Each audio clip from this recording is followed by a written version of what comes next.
Hola, bienvenido. Dios te bendiga muchísimo. Estamos juntos dedicando este tiempo para la adoración, para la alabanza de nuestro Señor Jesucristo.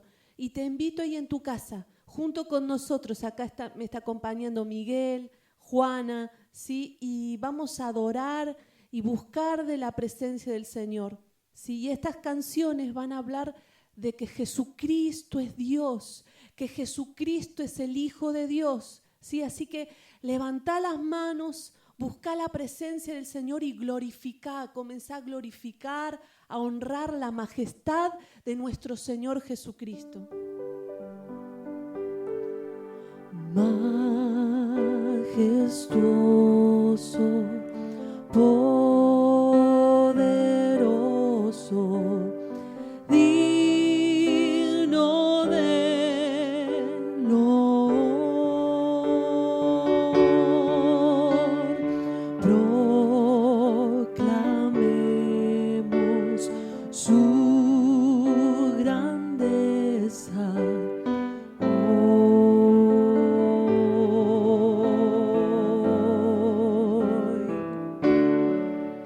Jesucristo es Rey, Jesucristo es Rey,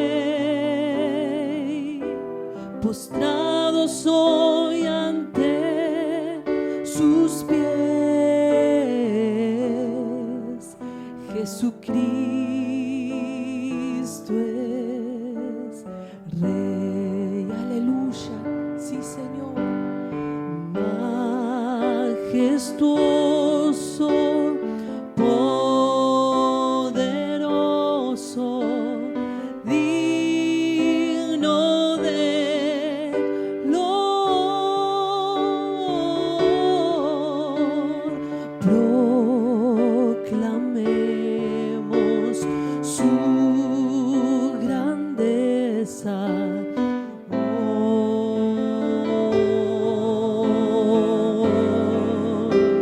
Sí, Señor, Jesucristo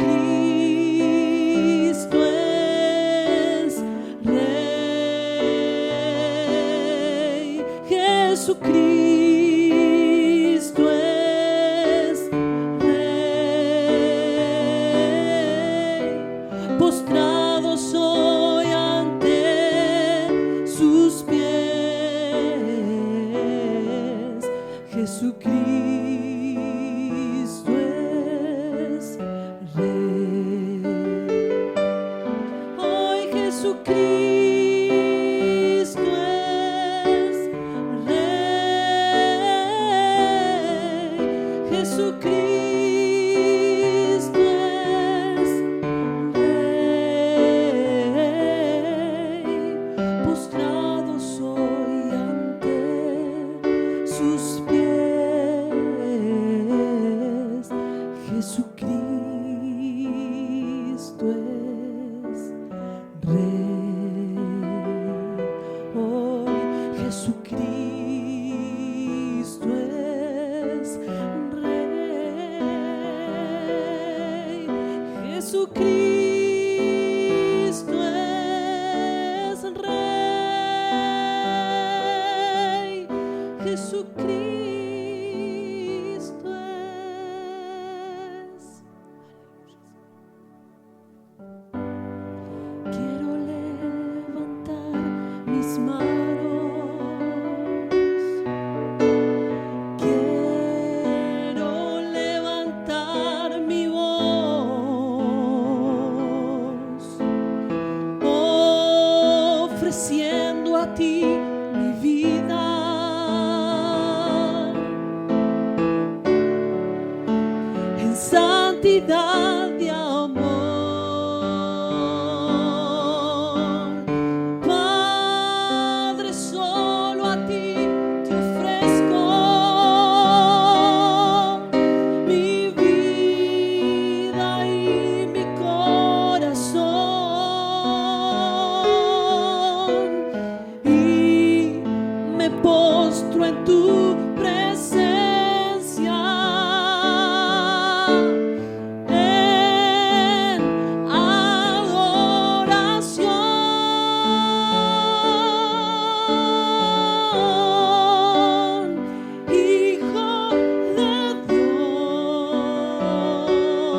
Hola, ¿cómo andan? Dios los bendiga muchísimo. Estamos contentos de estar con ustedes, de compartir este culto, de poder venir delante del Señor y adorar, poder dedicarnos a exaltar su nombre, a bendecir su nombre. Como cantábamos con Laura recién, el Señor es majestuoso, el Señor es maravilloso y es digno de nuestra adoración, y Él desea la adoración de la iglesia, Él anhela la adoración de su pueblo. Por eso es importante que estemos juntos, que participemos de este tiempo. No se trata de nosotros, de lo que nos gusta, de lo que nos hace bien, ¿sí? No se trata de tampoco responderle a alguien, ¿sí? Porque, no sé, esa persona hizo algo por vos. Se trata de venir al Señor y darle lo que el Señor quiere, lo que el Señor desea.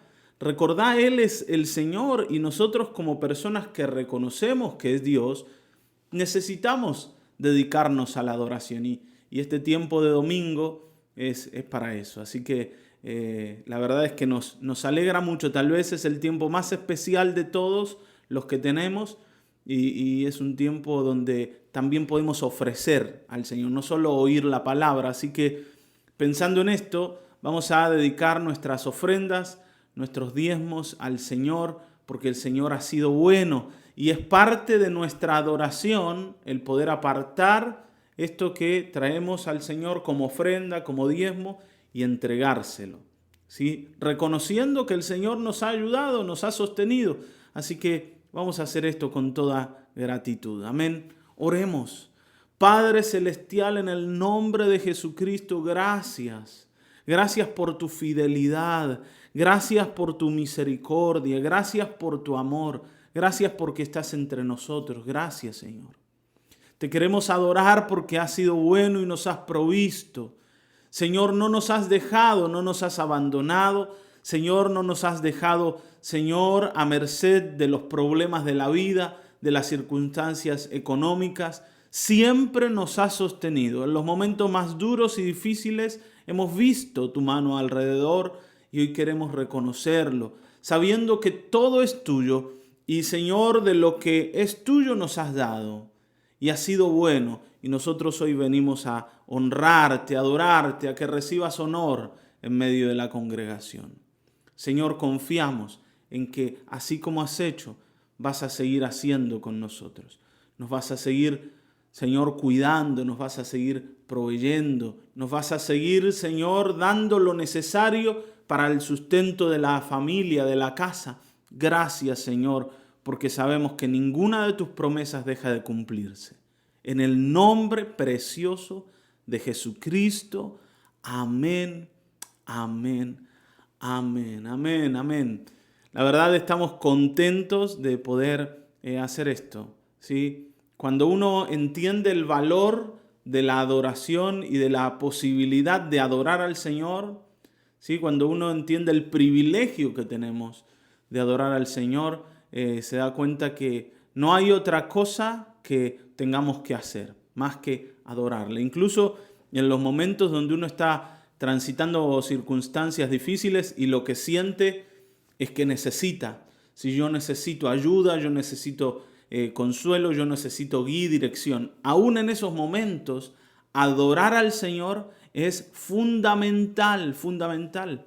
Y si querés, recordar a los apóstoles que en medio de la cárcel, ¿sí? Cuando estaban presos, cuando estaban acusados, ¿sí? Ellos adoraban al Señor y bendecían al Señor y cantaban al Señor en un lugar donde se supone que no es un lugar para cantar.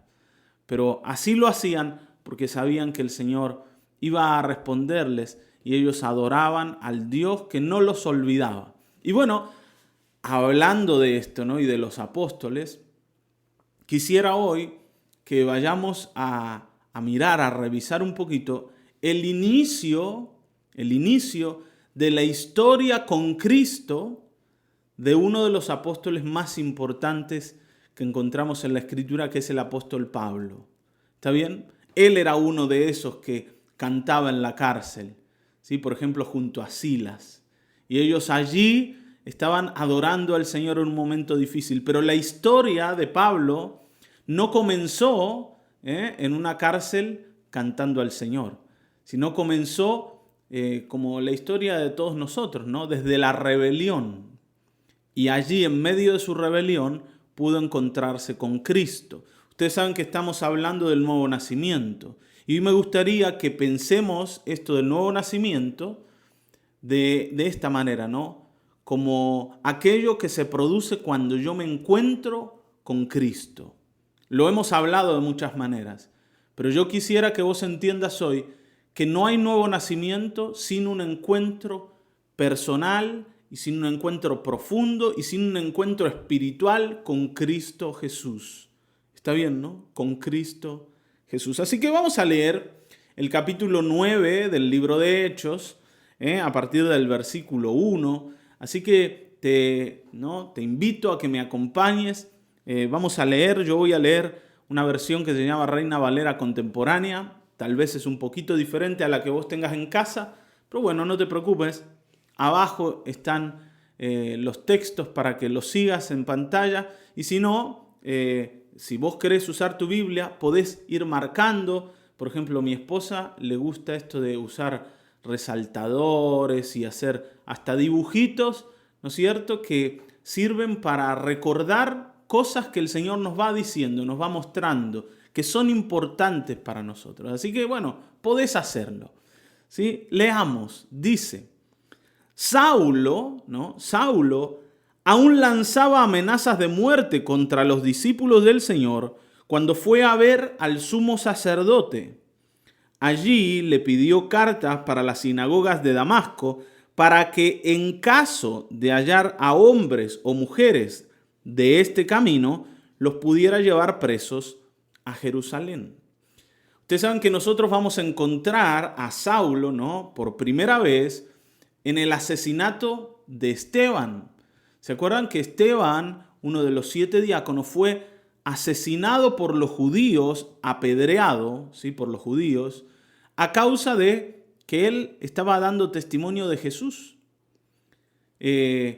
Esteban había hecho una exposición muy extensa y muy detallada de cómo Dios había traído a su Hijo Jesucristo, ¿no es cierto?, a través de una historia de un camino desde Abraham hasta los días de Esteban, hasta los días del Señor, un camino de revelación, un camino de salvación, pero también un camino en el que el pueblo fue rebelde al Señor. Y Esteban había sido muy claro con esto de que los judíos habían recibido al Mesías, habían recibido al Hijo de Dios y no lo habían querido, lo habían rechazado. Entre los que oían estaba Saulo. Y Saulo sabía de Jesús. Saulo había oído las historias del Señor. Él no era un ignorante acerca de quién era ese Jesús del que se predicaba. Pero a pesar de eso, él veía el cristianismo como un problema y como algo que tenía que ser eliminado. Él veía a los cristianos como el gran problema del judaísmo, la religión que él defendía, a la que pertenecía. Ustedes saben que Pablo era un fariseo. Él mismo dice que él fue formado como fariseo, fue instruido por los mejores maestros. Habla de Gamaliel, su instructor en el judaísmo. Él dice que en cuanto a la ley era irreprensible. O sea, era un judío de esos rabiosos, ¿sí?, como le gusta decir a Laura. Sí, era un hebreo de hebreos, dice él. Es lo mismo, ¿no? Judío rabioso o hebreo de hebreos, es parecido. Y este hombre se había encarnizado con los cristianos y los veía como los más grandes opositores a su propia fe. Y entonces los comenzó a perseguir. Y ser cristiano en los días de Pablo, en los días de Saulo, ¿no?, en este comienzo, hablo, era un delito. Era algo que no estaba aceptado en el mundo judío. Si eras cristiano, eras igual que un estafador, que un asesino, que un violador. Estabas en la lista de las personas buscadas. Él dice: si encuentro un hombre o una mujer de este camino, y fíjense, ¿no?, esto siempre me gustó, el Evangelio al principio era llamado el camino, ¿no? El camino, como una manera de identificar a los que compartían la fe del Señor Jesucristo. Y dice, si yo encuentro a alguno de ellos, los voy a meter presos. Y tenía todo el apoyo político y religioso de esa época. La cúpula de los judíos lo apoyaba y Roma también lo apoyaba, porque para meter preso a alguien necesitaba la fuerza romana, ¿sí? Eran los romanos los que manejaban las cárceles en aquella época. Entonces, no había nada a favor del cristianismo. Y esto es importante que lo entendamos. No había nada a favor. A pesar de eso, el cristianismo era una fuerza que no podía ser detenida. Y yo pensaba en esto y miraba lo que pasa hoy con la iglesia y lo que pasa hoy con nosotros cuando sentimos que para predicar el evangelio todo tiene que ser favorable, todo tiene que estar bien, todo tiene que ser lindo, las leyes nos tienen que avalar, nos tienen que dar lo que nos gusta, si no hacemos marcha, si nos quejamos, ¿por qué a nosotros no se nos oye? ¿Está bien? ¿Por qué dictan leyes que no nos gustan? Y vamos y pensamos que las leyes son el problema de por qué el Señor Jesucristo no es creído en el mundo. ¿Está bien, no? Y esto es algo que nosotros tenemos que abandonar. Esa idea tenemos que desterrar del corazón. No necesitamos que las leyes nos respeten o respeten nuestras convicciones. ¿Está bien, no? Cuando se promulgó la ley del matrimonio igualitario, todos los cristianos salieron a la calle a decir, no hagan esto. Con lo del aborto lo mismo, y yo no estoy en contra de salir o de no salir. Yo, por supuesto, no salgo. ¿Por qué? Porque creo que la lucha del cristiano no está en la calle con pancartas, sino está en el mundo espiritual, a través de la oración y a través de la prédica de la palabra. ¿Está bien, no? Y la iglesia, aún en un contexto totalmente desfavorable, va a seguir creciendo porque lo que la iglesia tiene es lo que la gente necesita. No importa cuán atacada sea la iglesia. No importa que ahora en tiempos de pandemia no nos dejen reunirnos. ¿Está bien, no? Vuelvo a decirte, fíjate acá, no había la oportunidad de reunirse como cristianos. ¿Por qué? Porque si te reunías, llegaba un Saulo y te metía preso. Entonces, los cristianos se habían acostumbrado a vivir escondidos para hacer el culto. Y lo hacían en lugares oscuros, en catacumbas, en cuevas, en lugares donde la gente no sabía en dónde estaban reunidos. A pesar de eso, no se podía detener a esta gente. Y eso es lo más asombroso de todo. Hoy nosotros esperamos, tener una iglesia grande y para eso, ¿qué queremos? Queremos estar en la mejor calle, en la avenida principal de la ciudad. Queremos tener una iglesia enorme con un cartel, bien llamativo, luminoso, para que la gente venga. Y le colocamos algún eslogan atractivo para que la gente entienda que lo que va a encontrar en la iglesia es sublime, es lo mejor del mundo. Ahí se te van a resolver todos los problemas. Ahí vos vas a ir y no vas a sentir ningún dolor nunca más. Te vas a llenar de dinero, se van a sanar todas tus enfermedades, tus hijos de pronto te van a amar y todos los problemas que tenés se van a esfumar porque ahora estás en el camino, en el camino del Señor. ¿Está bien? Así predicamos hoy. Yo me imagino cómo predicaría la gente en esta época. Vení, seguí a Cristo, que Saulo en cualquier momento te va a atrapar y te va a meter preso. ¿Qué era lo que podía ofrecer el cristiano en esta época?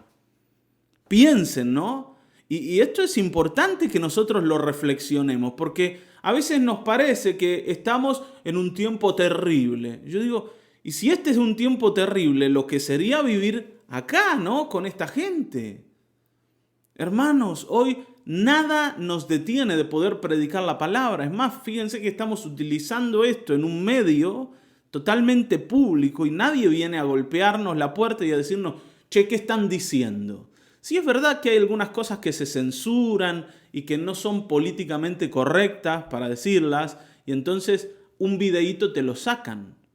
Pero no es más que eso. Está bien, ¿no? Nadie viene a meterte preso. A pesar de que en este tiempo sí metían presa a la gente que predicaba a Cristo, la iglesia crecía y nada la podía detener.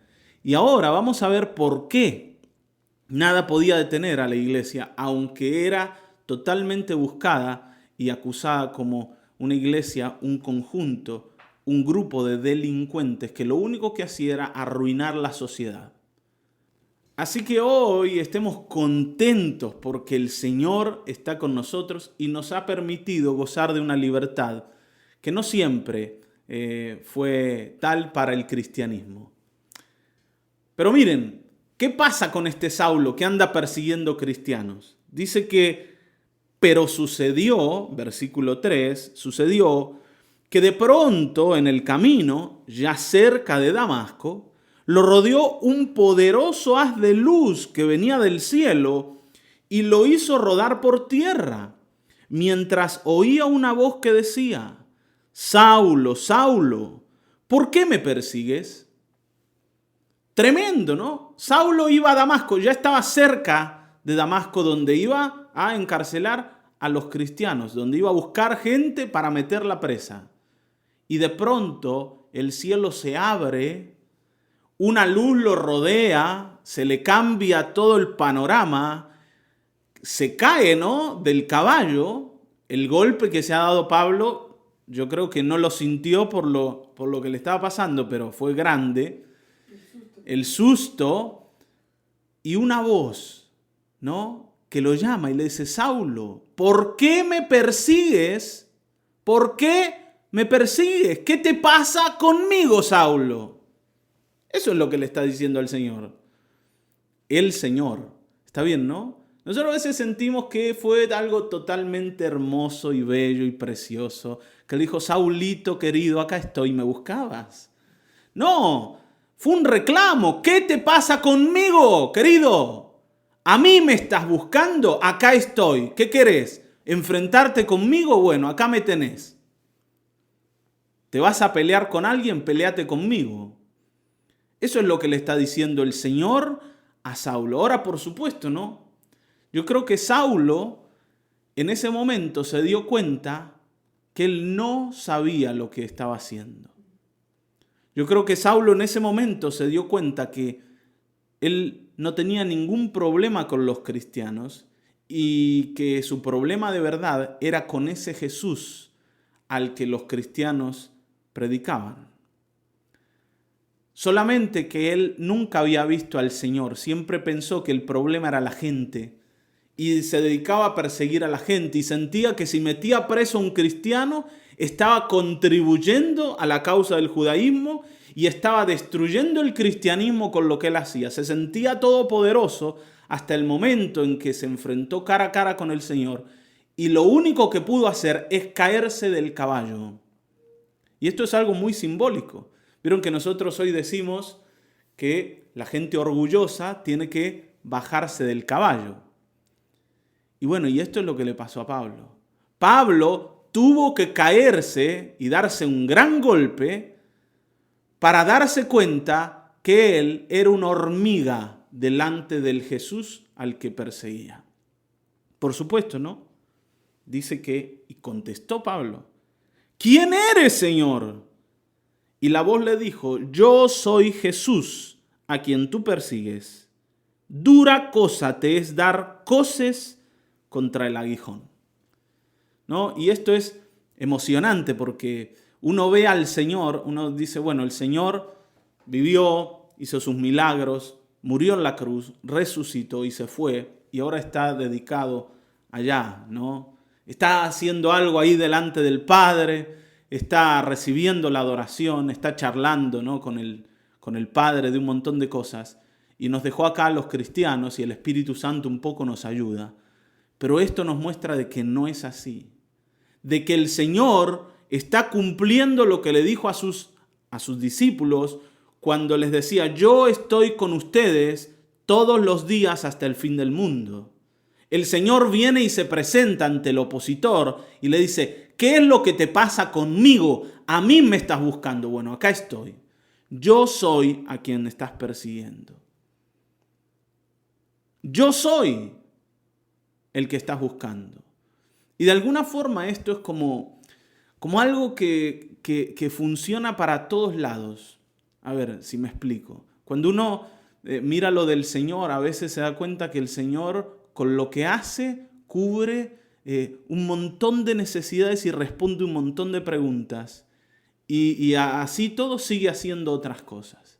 El Señor le dice a Pablo, yo soy esa persona con la que tenés problemas. ¿Te querés enfrentar conmigo? Enfrentate conmigo. Yo soy esa persona a la que odias, pero también yo soy esa persona a la que vos necesitas conocer.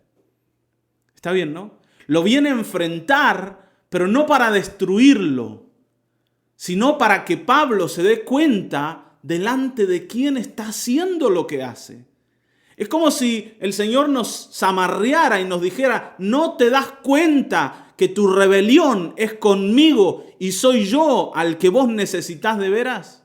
¿No te das cuenta que todo lo que estás haciendo en la vida es perseguirme, es tratar de destruirme, pero yo soy el único que te puede salvar? El Señor no está ahí para decir, Pablo, te llegó la hora, te destruyo, dejo tranquilos a mis seguidores y se terminó. Tampoco el Señor está ahí diciéndole, Pablo, ¿por qué estás persiguiendo a los míos? El Señor está ahí para corregir a Pablo, pero también para salvar a Pablo. Para dejar, ¿no? Claro que no hay nadie que se pueda oponer a él, pero también para dejar claro que él es el único que puede salvar. Y de todo esto Pablo se da cuenta en un momento. Nosotros vamos a ver que no hay otro episodio de conversión de Pablo. Que este es su episodio de conversión. El día en donde se encontró con su mayor enemigo, pero el día en donde descubrió a su Salvador. No sé si me estoy explicando. Yo necesito hacer este cambio y este cambio se hace en un momento, en el momento en que yo me encuentro con Cristo. En el momento en donde yo lo puedo mirar. Porque si yo me encuentro con el Señor y me voy de ese encuentro de la misma manera en que llegué, entonces yo no descubrí todavía al Señor. Si yo me encuentro con el Señor y digo, bueno, Señor, está lindo lo que me decís, lo que me proponés, pero yo voy a seguir un tiempo más con lo mío para probar y después vemos, entonces todavía no te diste cuenta de quién es el Señor. Todavía no te caíste del caballo. Todavía tu vida tiene que ser impactada por Cristo. Porque cuando vos te encontrás con Él, por un lado te das cuenta que toda tu vida estuviste de enemigo de ese Señor. Pero por el otro lado te das cuenta que solo en Él vas a vivir. Y solo en Él vas a tener vida eterna. El Señor le dice, dura cosa. O sea, es difícil seguir dándole patadas a lo que te lastima, ¿no es cierto? Lo único que estás haciendo es destruirte a vos mismo, porque cuanto más me persigas, más vas a ver que yo soy poderoso y no me vas a poder dominar. Conmigo, Pablo, vos no vas a poder. Y por esto el cristianismo avanzaba especialmente en los tiempos de oposición, porque era allí cuando el Señor sacaba pecho para decir de esa manera, ¿no? Y decía, yo soy el dueño de todo y a mí nadie me va a dominar. Y esto yo quiero decírtelo a vos, no vas a poder dominar lo del Señor, así que no te opongas más a eso, porque lo único que nos va a pasar es lo que el Señor le dice a Pablo, Pablo, dura cosa te es seguir oponiéndote a lo que te daña, a lo que te lastima. El único que va a sufrir en esta batalla vas a ser vos. No te preocupes que a mí no me vas a vencer.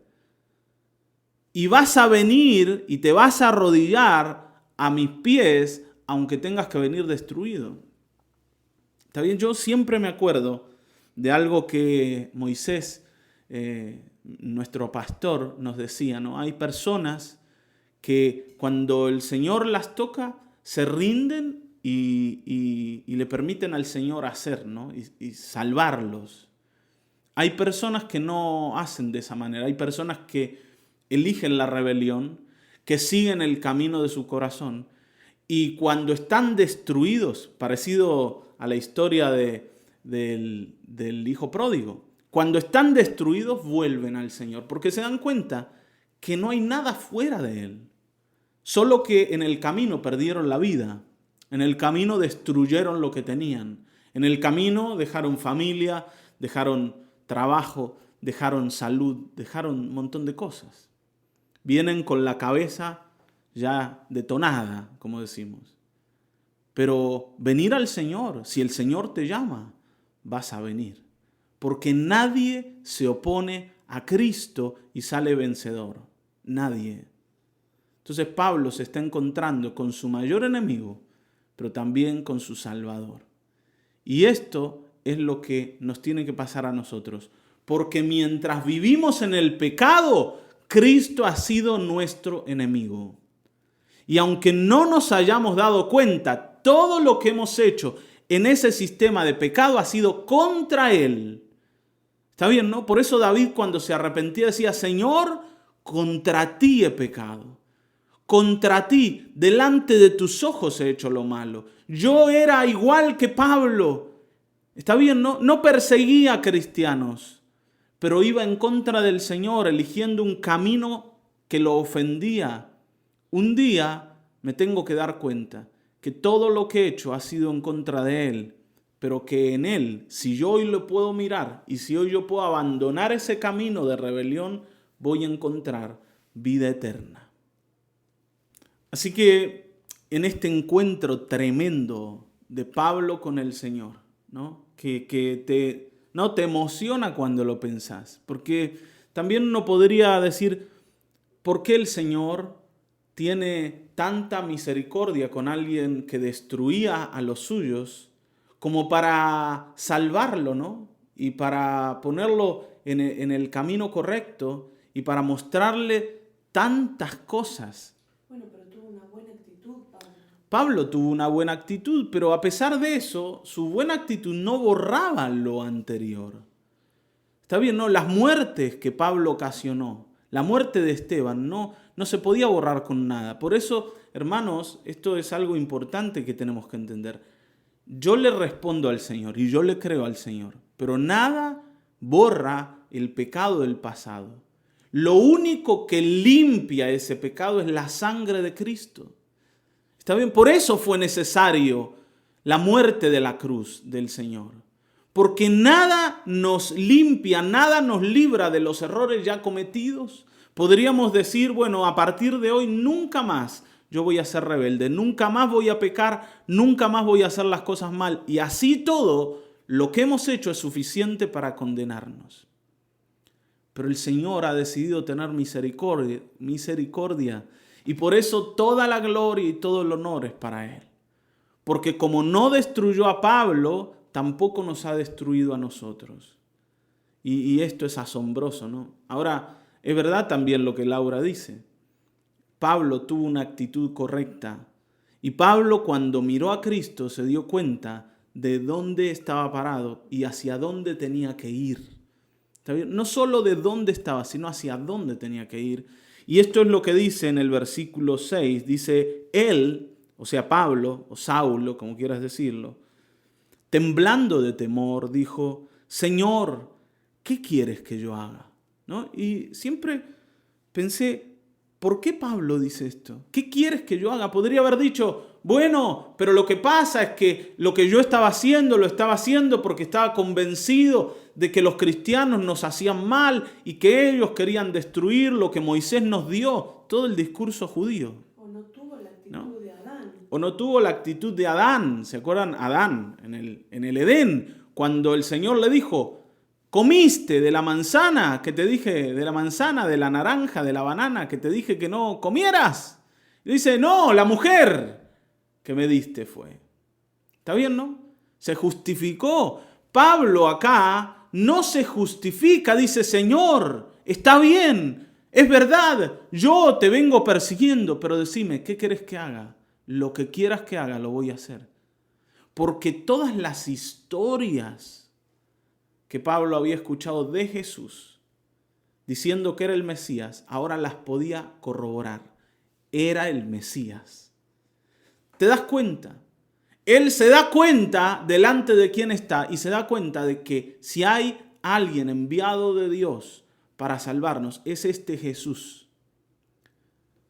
Cuando vos entendés esto, hay dos cosas que ocurren. La primera es que te volcás a la relación con el Señor.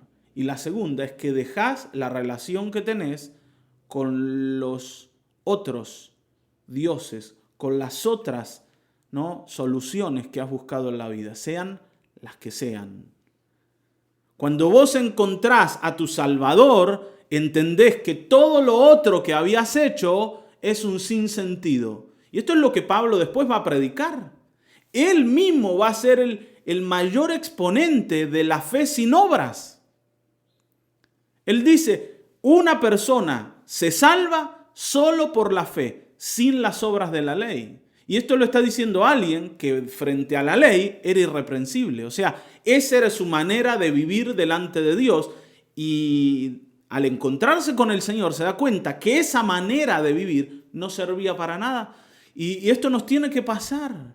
Entender que cuando yo llego al encuentro de mi Salvador, todo lo anterior es algo que tengo que desechar.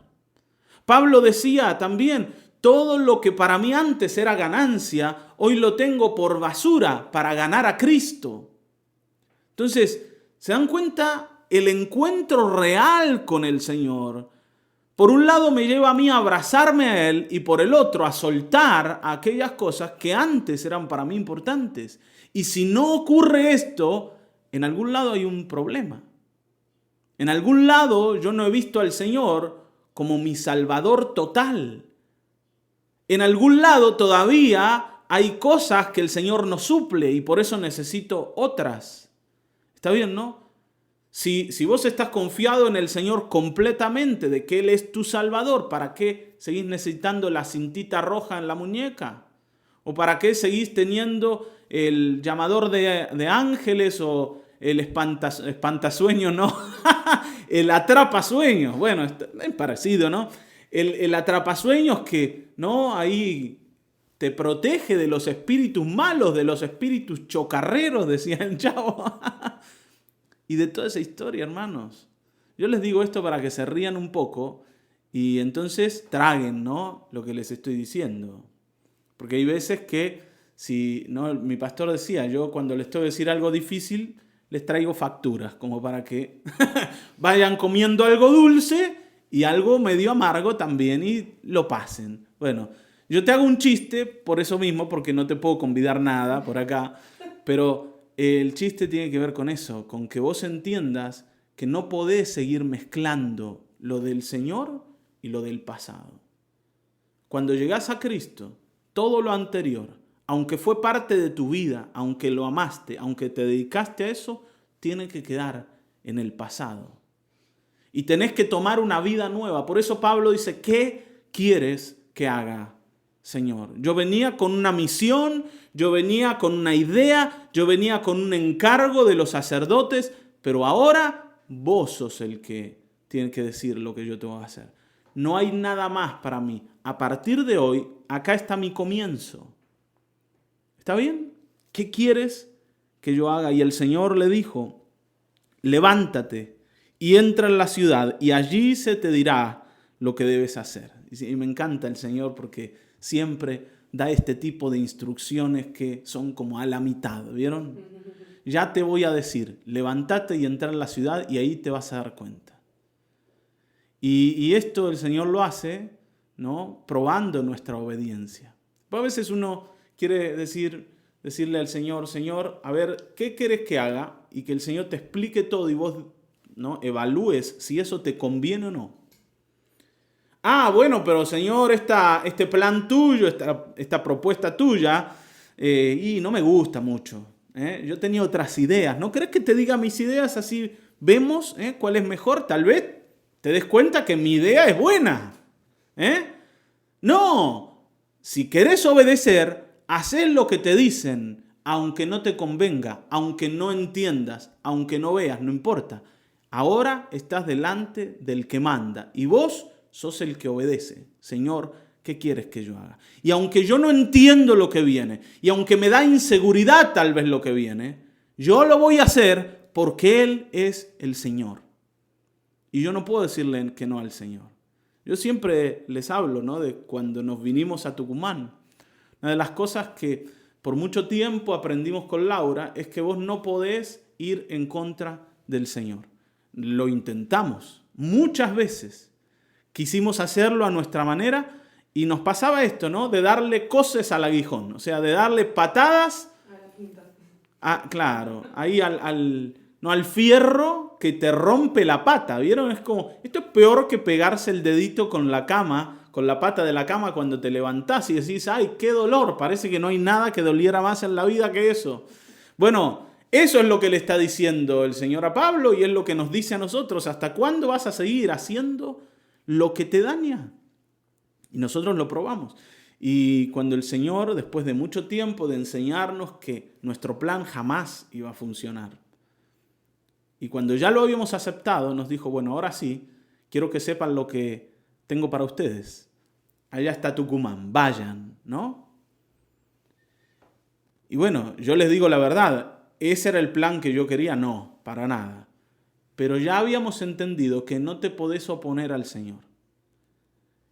Y la idea, o lo que había por decidir era, ¿le seguimos dando patadas a la punta que nos lastima? ¿Sí? A la pata de la cama que nos rompe el pie, o obedecemos. ¿Qué hacemos? ¿Vamos a obedecer o vamos a seguir oponiéndonos y dañándonos?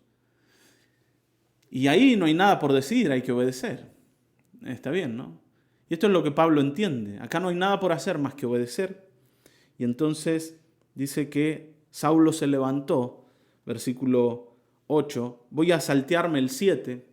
Porque el 7 dice que los acompañantes de Pablo también oyeron la voz, pero no vieron nada y ellos estaban atónitos. Había ahí testigos de que lo que había pasado era real, no era una visión de Pablo, ¿está bien, no? No era que Pablo se había imaginado lo que pasó. Esto había ocurrido. Jesús había hablado con Pablo realmente. ¿Está bien? Entonces dice que Pablo se levantó, versículo 8, y cuando abrió los ojos ya no podía ver. Así que le llevaron por la mano a Damasco y estuvo allí 3 días sin poder ver y tampoco comió ni bebió nada. Esto que le pasó a Pablo fue real. Y cuando él se levanta después de haber oído al Señor y después de haber visto ese resplandor, él está ciego. Como si el Señor le dijera a Pablo, esta es tu condición de verdad. Y yo te voy a abrir los ojos. Y le dice, bueno, ahora para que vos comiences a ver de nuevo, me vas a tener que hacer caso a mí. Y después, el domingo próximo, vamos a hablar de cómo Pablo recobra la vista. Pero yo quisiera que entendamos esto. Nuestro camino de rebelión delante del Señor tiene que llevarnos a entender que todo lo que hemos hecho, lo hemos hecho contra Cristo. No ha sido simplemente nuestro gusto, o porque somos así, o porque el Señor viene a decirme lo que tengo que hacer, si yo soy libre en la vida. No, vos no sos libre. Y lo que has hecho es justamente ir en contra del Señor.